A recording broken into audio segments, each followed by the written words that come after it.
Assalamualaikum, mohon izin kepada Bapak Aris sebagai dosen pengampu dan kepada Didi Kurniawan sebagai asisten dosen. Mohon izin perkenalan diri. Nama Kevin Gilbert dari kelas Meteorologi 4B dengan MPT 112200042. Izin melampirkan video sebagai syarat ujian akhir semester, yang dimana di video ini akan membahas beberapa soal yang akan saya lampirkan dalam bentuk video. Dengan soal yang pertama, jelaskan cara identifikasi ketinggian boundary layer dengan analisis profil vertikal suhu udara, suhu potensial, angin, dan kelembapan. Gunakan satu kasus bisa dengan model numerik HMWF atau contoh kasus dari jurnal. Baik, di sini ada profil vertikal ideal dari beberapa parameter meteorologi di boundary layer atmosfer selama siang hari maupun malam hari. Yang di atas ini merupakan selama siang hari dan yang di bawah merupakan selama malam hari. Sebenarnya apa sih boundary layer ini? Boundary layer ini adalah lapisan terendah dari troposfer yang dipengaruhi langsung oleh permukaan bumi dengan karakter memiliki gesekan yang kuat dan dipengaruhi oleh radiasi matahari. Di mana ketinggian dari boundary layer ini juga dipengaruhi oleh radiasi matahari, sehingga ketinggian boundary layer akan berbeda-beda untuk semua wilayah, baik dari lintangnya seperti ekuator, lintang tengah maupun kutub, dan jenisnya. Seperti di daerah perkotaan maupun pedesaan itu memiliki ketinggian boundary layer yang berbeda-beda. Namun bagaimana caranya kita dapat mengetahui ketinggian atau batas dari boundary layer ini? Hal tersebut dapat diketahui dengan analisis dari profil vertikal suhu udara, suhu potensial, angin, dan kelembapan relatif seperti yang ada di gambar seperti ini. Kita akan bahas satu persatu ya, elemen-elemen yang ada di dalam gambar ini. Yang pertama itu ada T ya, di sini pada saat siang hari yang melambangkan suhu. Kemudian ada theta yang melambangkan suhu potensial. Kemudian ada Q sebagai kelembapan spesifik. Kemudian ada V sebagai kecepatan angin di troposfer bagian bawah. Kemudian ada FA atau free atmosphere atau atmosfer bebas. Kemudian ada EZ atau entrament zone. Kemudian ada ML atau lapisan pencampuran atau mixed layer ya. Kemudian ada SL atau lapisan permukaan, surface layer.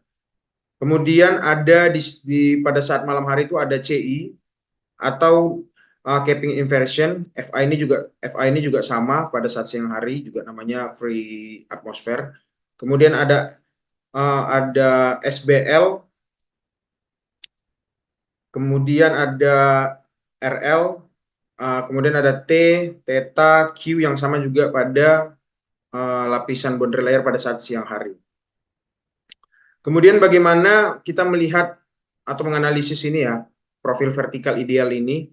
Yang pertama, pada saat siang hari, temperatur ini menunjukkan penurunan tajam di lapisan permukaan dan lapisan ML.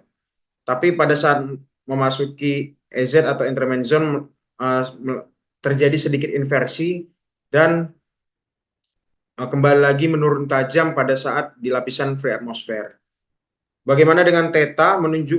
Theta atau temperatur potensial yang menunjukkan peningkatan gradual ya, yang menandakan stratifikasi stabil di lapisan pencampuran. Jadi dia konstan di sini, kemudian mengalami inversi dan suhunya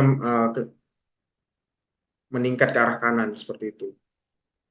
Kalau mengenai Q ini, dia mengalami penurunan, kemudian melakukan inversi dan terjadi penurunan yang signifikan juga.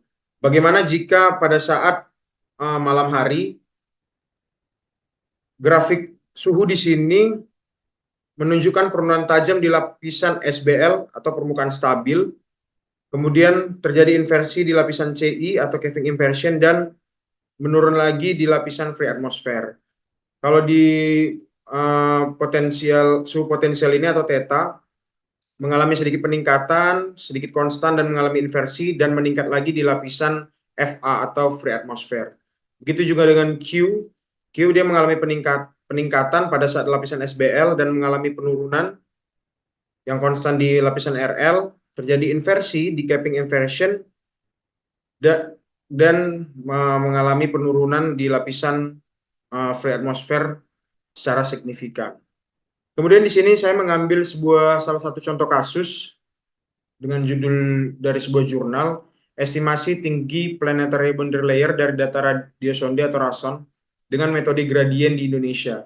Jadi terdapat beberapa metode untuk mengestimasi ketinggian PBL ini ya, atau planetary boundary layer. Ada kelembapan relatif, temperatur virtual, temperatur potensial, temperatur potensial virtual, kelembapan spesifik, indeks refractivity, atmosfer, kemudian kecepatan angin.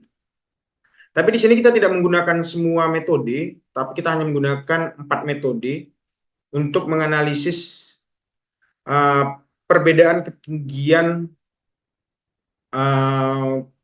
boundary layer pada saat siang hari di stasiun Polonia Medan dan pada saat malam hari di stasiun Polonia Medan juga.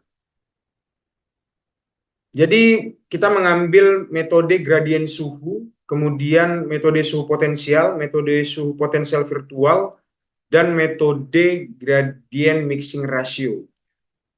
Kita lihat untuk di siang hari, metode gradien suhu udara DTDZ ya, yang berwarna biru ini, suhu potensial d theta per dz yang berwarna merah, itu bernilai di kisaran 3.285 meter.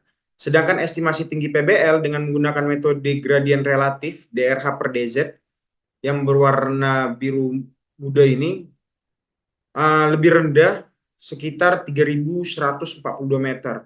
Bahkan dengan metode gradient mixing ratio yang berwarna ungu itu hanya sekitar 2.989 meter. Berdasarkan hasil estimasi tinggi PBL pada siang hari, terdapat perbedaan signifikan ya dari metode-metode yang ini dalam mengukur ketinggian dari PBL itu sendiri. Bagaimana kalau misalnya pada saat malam hari? Dapat dilihat pada gambar ini ya, antara metode gradien suhu udara, suhu potensial virtual, dan metode gradient mixing ratio itu memiliki ketinggian yang relatif sama, sekitar 3.156 meter gitu. Jadi terdapat perbedaan ketinggian dengan menggunakan metode ini pada saat siang hari, yang beberapa metode ada yang sama dan ada yang relatif berbeda sedikit, namun pada malam hari memiliki nilai relatif yang sama. Kemudian dilanjutkan kepada soal nomor 2, yaitu jelaskan cara interpretasi gambar untuk monitoring tropical wave tersebut dengan memperhatikan nilai dan parameter.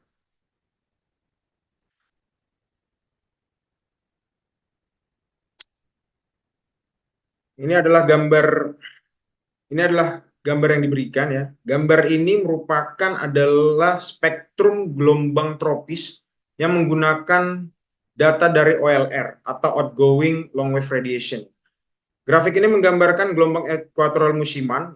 Pada sumbu Y ini, sumbu Y yang sebelah sini dan sebelah sini itu menggambarkan informasi temporal.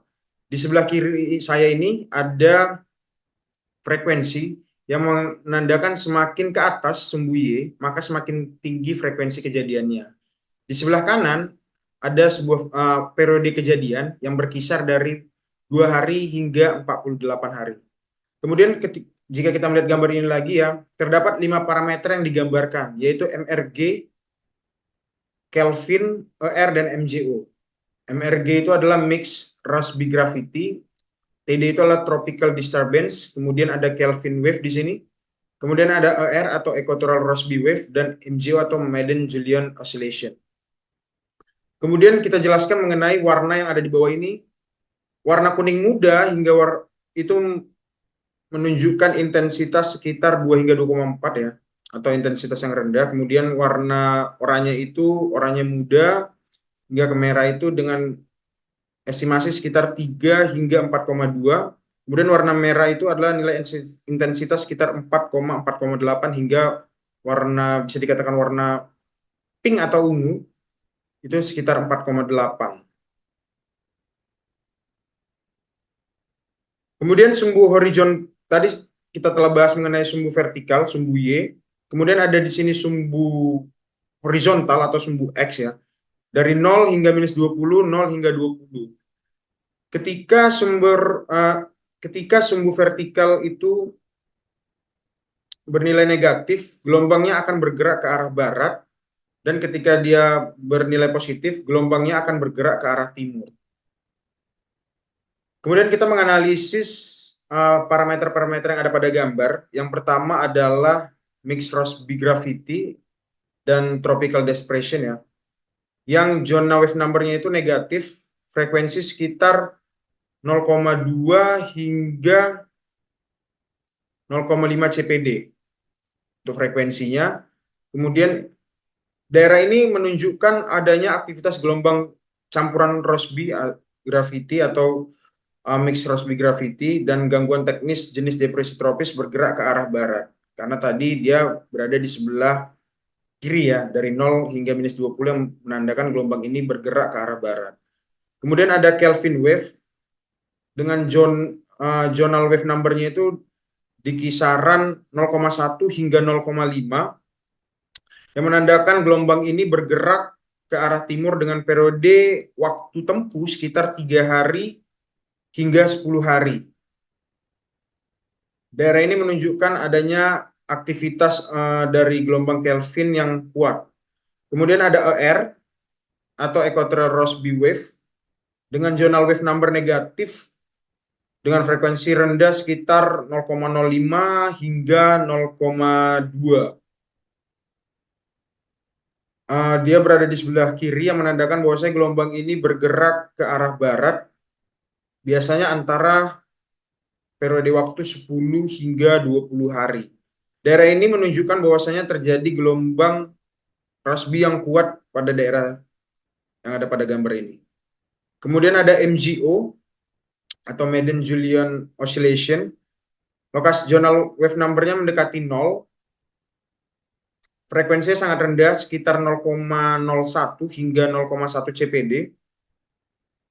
Yang menandakan bahwasanya MGO ini bergerak ke arah timur dengan periode waktu sekitar 30 hingga 60 hari.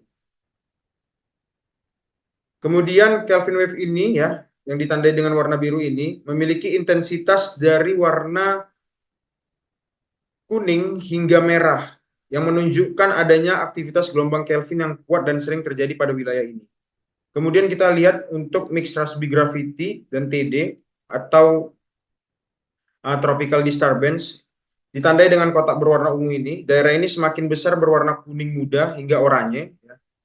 Semakin besar menjadi oranye menjadi kuning muda, yang menunjukkan aktivitas gelombang dari MRG dan TD ini cukup moderat pada wilayah ini ya. Kemudian ada ER atau Equatorial Rossby wave yang ditandai dengan kotak merah, yang menunjukkan aktivitas gelombang Rossby sedang hingga kuat ya, dengan warna yang dari sekitar warna orange ke kuning ini sekitar intensitas gelombangnya itu cukup sedang hingga kuat. Kemudian ada MGO yang ditandai dengan kotak hitam. Daerah ini menunjukkan adanya aktivitas osilasi dari MGO yang signifikan kuat ya pada daerah tersebut, karena warnanya itu berwarna, bisa dilihat warna pink atau ungu ini ya pada daerah ini. Dengan interpretasi ini, kita dapat memahami bagaimana distribusi energi dan aktivitas gelombang atmosferik daerah tropis yang penting untuk digunakan dalam prediksi cuaca maupun prediksi iklim. Selanjutnya ke soal nomor 3, jelaskan tentang tahap-tahap teknik Dvorak dalam menentukan tropical cyclone.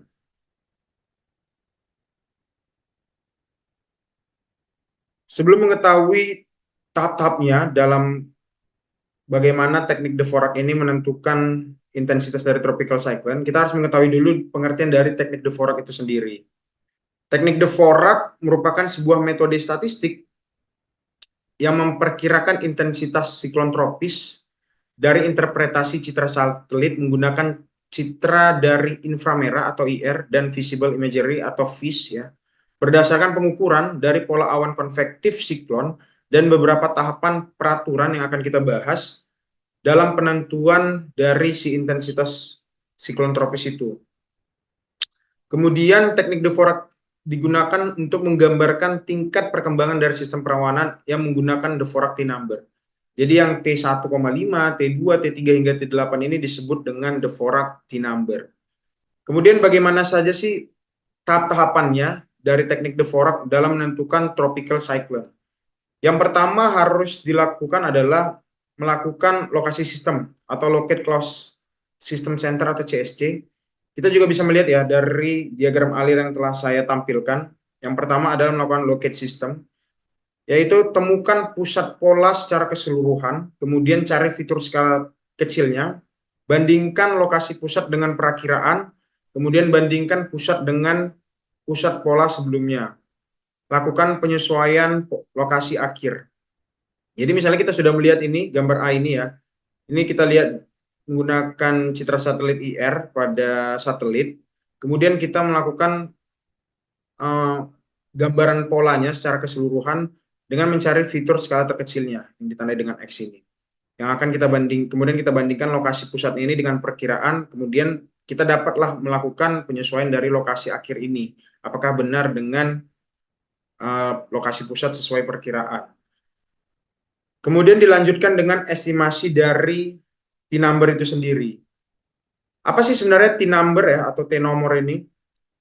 T-number ini adalah angka yang digunakan untuk mengukur intensitas siklon. T-number itu diperoleh dengan membandingkan pola awan yang teramati dengan pola referensi dengan tabel Dvorak ya. Kita kembali lagi ke gambar pertama. Jadi ini T-number.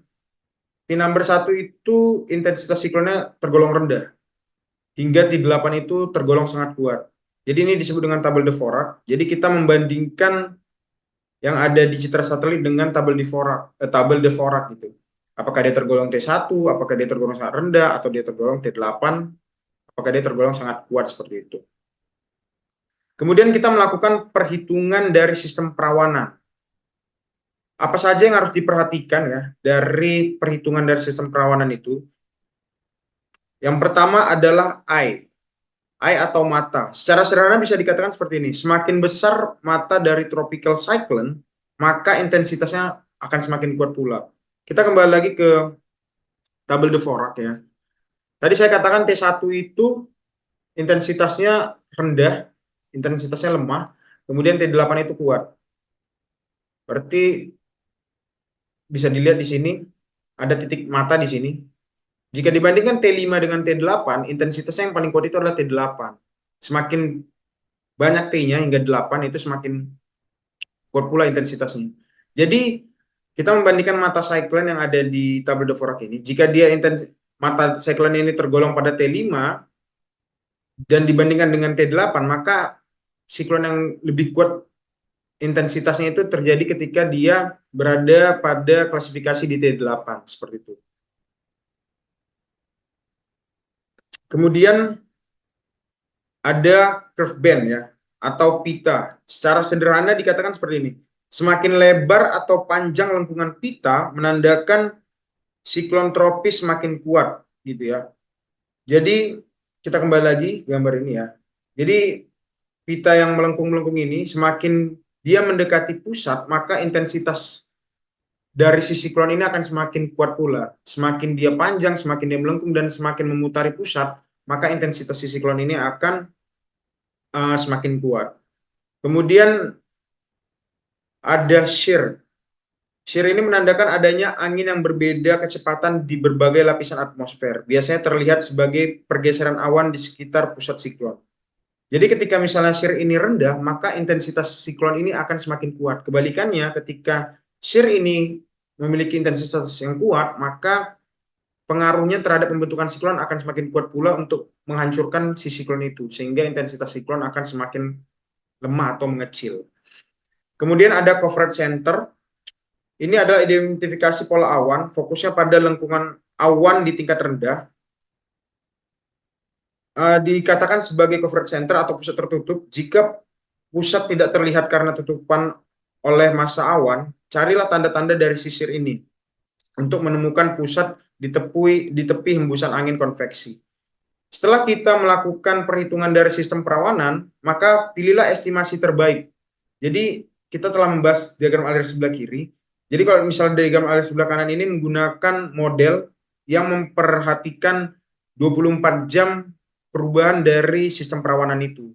Kemudian dicocokkan, dipilih base estimasinya antara yang telah dibandingkan dengan tabel Dvorak dengan model.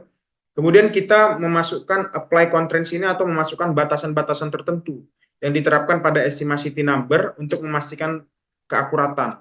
Ini bisa mencakup analisis tambahan atau koreksi berdasarkan informasi yang lebih rinci. Setelah itu, kita dapat menentukan T-number akhir sebagai acuan dalam menentukan intensitas dari sisi tropis tersebut. Jadi begitulah caranya bagaimana teknik Dvorak menentukan intensitas dari sebuah tropical cyclone. Lanjut ke soal nomor 4. Jelaskan tentang MCS dan MCC menurut Maddox dan cara mendeteksinya dengan satelit dengan mengilustrasikan satu kasus deteksi MCC. Sebelum kita mengerti dan membahas kasusnya, kita definisikan dulu MCC dan MCS ini menurut Maddox ya. Definisi dan karakteristik dari MCC.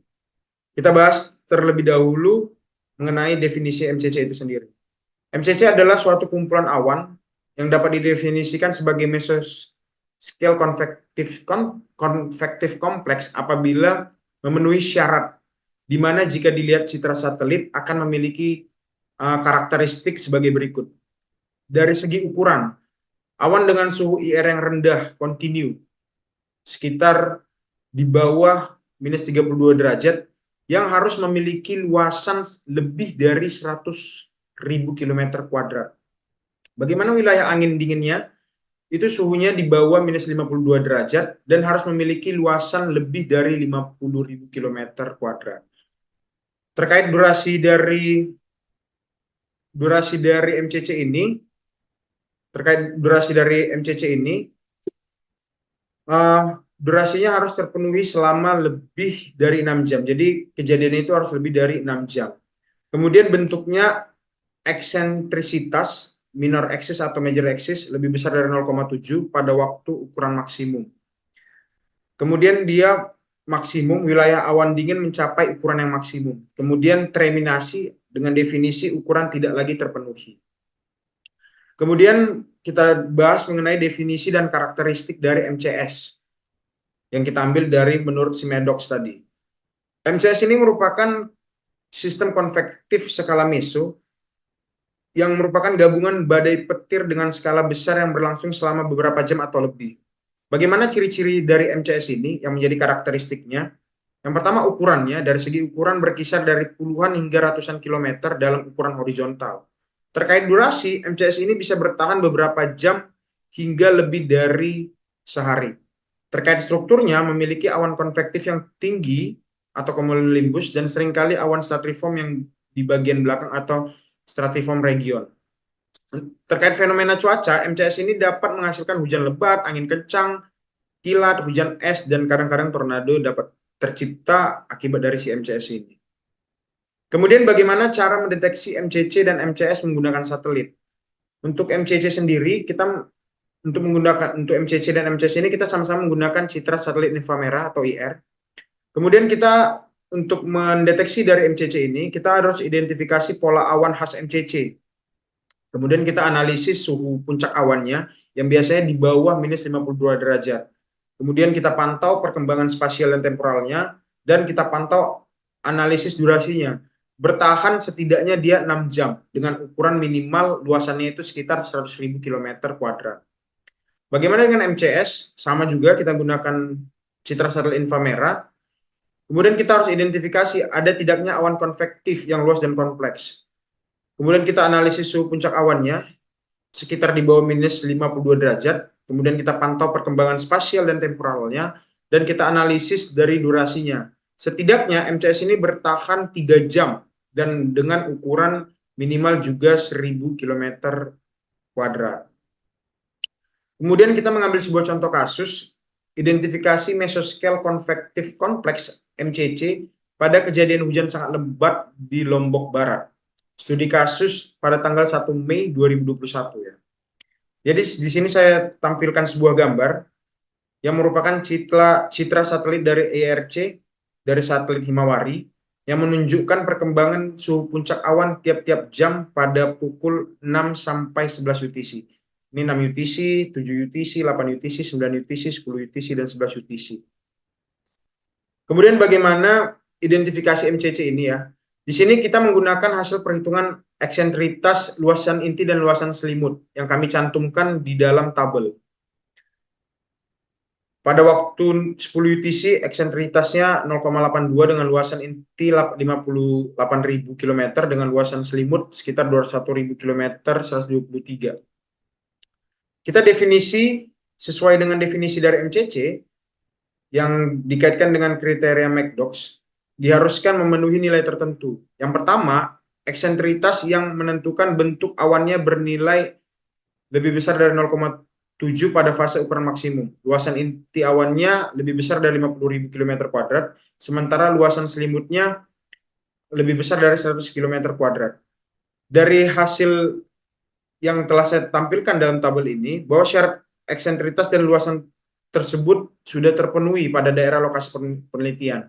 Bisa dilihat dari luasan inti, syaratnya itu harus lebih besar dari 50.000 km. Bisa dilihat dari waktu 10 UTC hingga 16 UTC, luasan intinya lebih dari 50.000 km.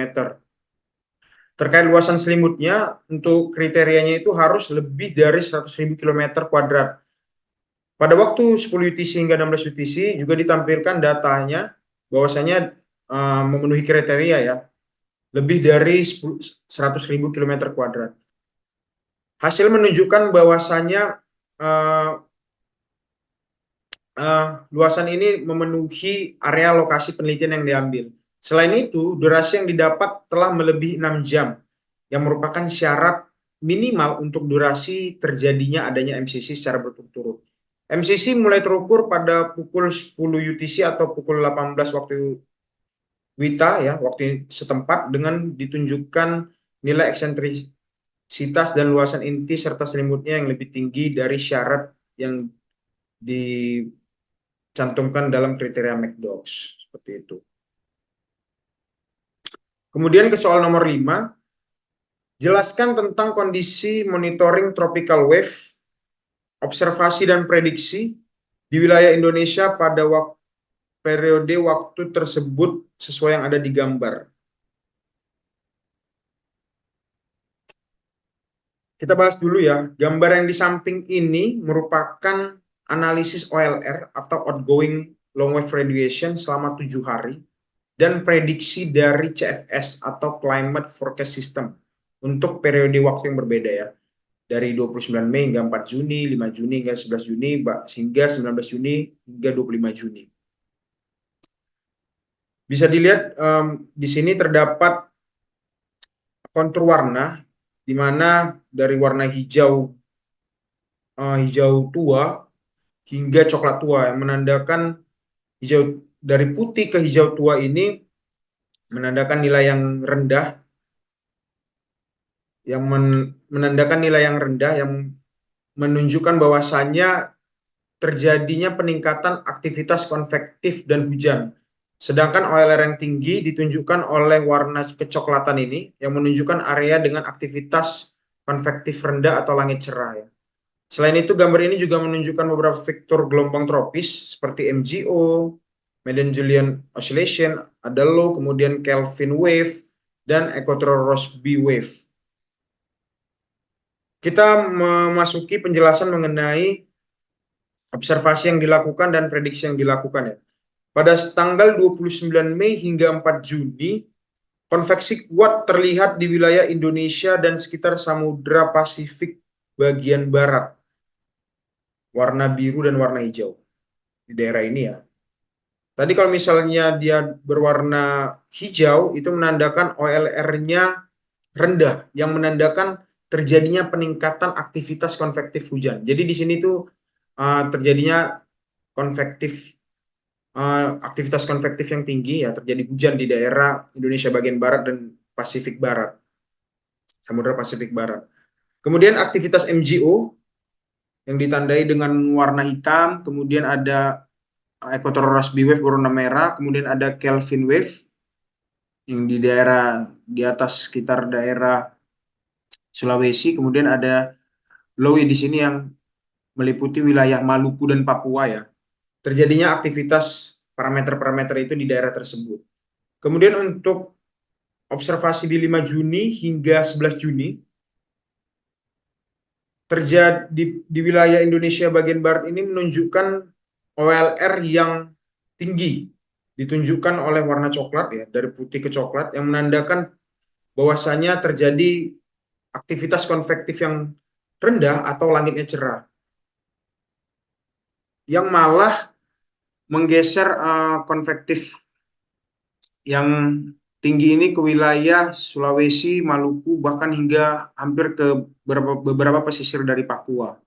Di sini juga dapat dilihat ya dari aktivitas gelombang MGO, Kelvin Wave, dan Equatorial Rossby Wave yang bergeser, yang awalnya MGO itu berada di daerah Sumatera bagian barat, itu dia bergeser ke daerah Kalimantan dan Brunei Darussalam ya, bagian-bagian di bagian ini. Kemudian untuk 12 Juni hingga 18 Juni, pola konveksi mulai melemah di beberapa daerah, tetapi masih ada aktivitas yang signifikan. Yang awalnya bagian barat itu konvektifnya rendah, mulai kembali lagi ke daerah konvektif yang tinggi ya, tapi tidak terlalu signifikan karena tidak memiliki nilai yang terlalu signifikan ekstrim gitu ya, tidak memiliki nilai yang tajam. Berada di sekitar minus 6 hingga minus 18. Kemudian pada tanggal 19 Juni hingga 25 Juni, konveksi tetap kuat di wilayah Indonesia dan Indonesia bagian bagian timur, dan Pasifik Barat. Kemudian aktivitas gelombang masih sangat jelas di daerah ini, di mana Equatorial Rossby Wave di sekitar daerah Indonesia bagian barat, kemudian ada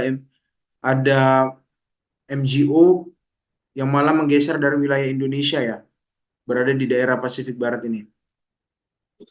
Kemudian kita membahas mengenai CFS Forecast atau Climate Forecast System. Untuk perakiraan menunjukkan konveksi kuat di Samudra Pasifik Barat.